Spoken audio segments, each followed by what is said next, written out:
What's up world? It's January 21st, 2020, and I hope you made it through Blue Monday, because today, we're gonna make some money.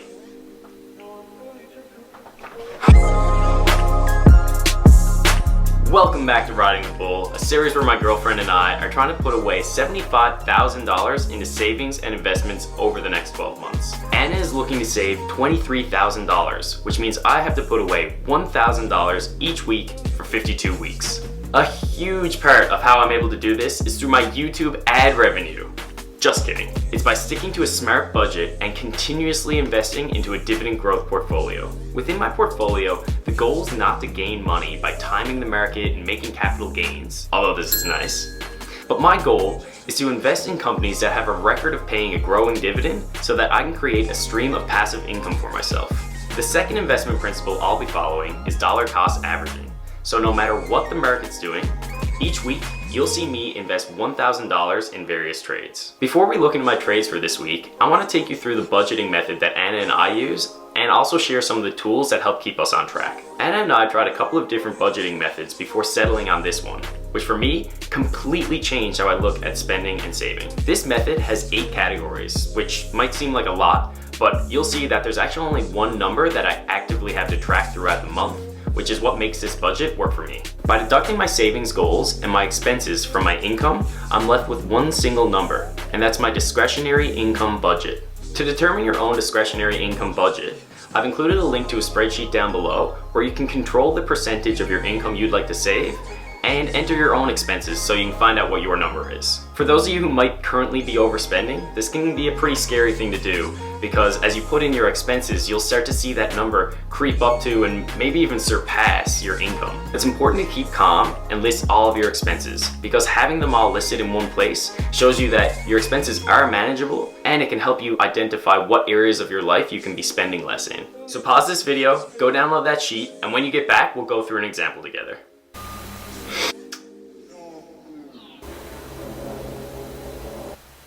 Alright, let's go. When creating a budget, it's best to start with your take-home income.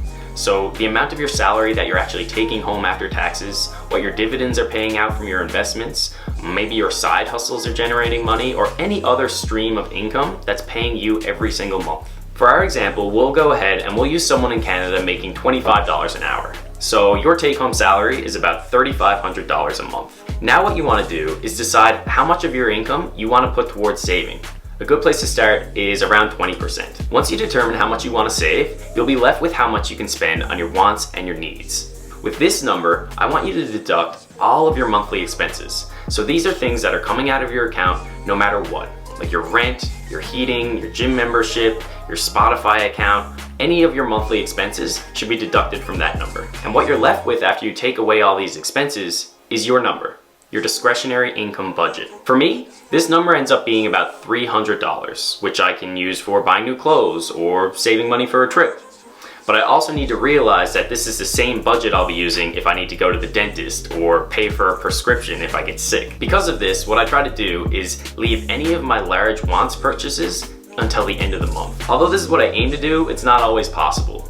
For example, my friends and I are going to a music festival this summer, which means I had to reserve my room this week, which costs an additional $91. The next big purchase is my flight ticket, which is about $200. So I'll be waiting till February to make that purchase so I can use February's budget, and I'll be buying within the first week just to make sure that I can take advantage of the great prices that are available now. Ideally, I'd be leaving these purchases until the last week of the month so I can be sure that a trip to the dentist isn't going to make me go over budget. A great way of monitoring your discretionary spending is through an app called Honeydew. Honeydew connects directly to your bank accounts and automatically shows you all of your purchases. I have a category in the app called John's Wants, and this is where I track my discretionary spending. Right now, you can see that I've spent $87.54 plus the additional $91 for my room, which leaves me with about $121 for the remainder of January. Now that we have some new ways to track our spending, let's go ahead and make our investments for this week. Since last week, our portfolio has grown from $1,000 to $1,015. However, this is through growth in our ETF value, as our dividend income still sits at $0. This week, I'll again be investing in 2 ETFs. For my Canadian ETF, I'll be investing in CDZ. This ETF screens for large Canadian companies who have increased their dividends for the last 5 years. It has a yield of 3.68% and an MER of just 0.66%. For my US ETF, I'll be investing in SCHD. This ETF tracks the performance of the Dow Jones US Dividend 100 Index.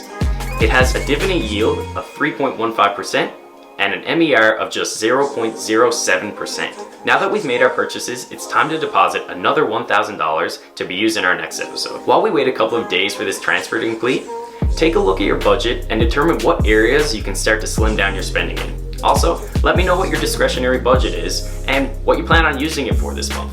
Next week, I'll be going through the difference between an ETF and a stock, and we'll also be making our first purchases of individual stocks. So get out there, start stashing some cash, and most importantly, let's start making some money.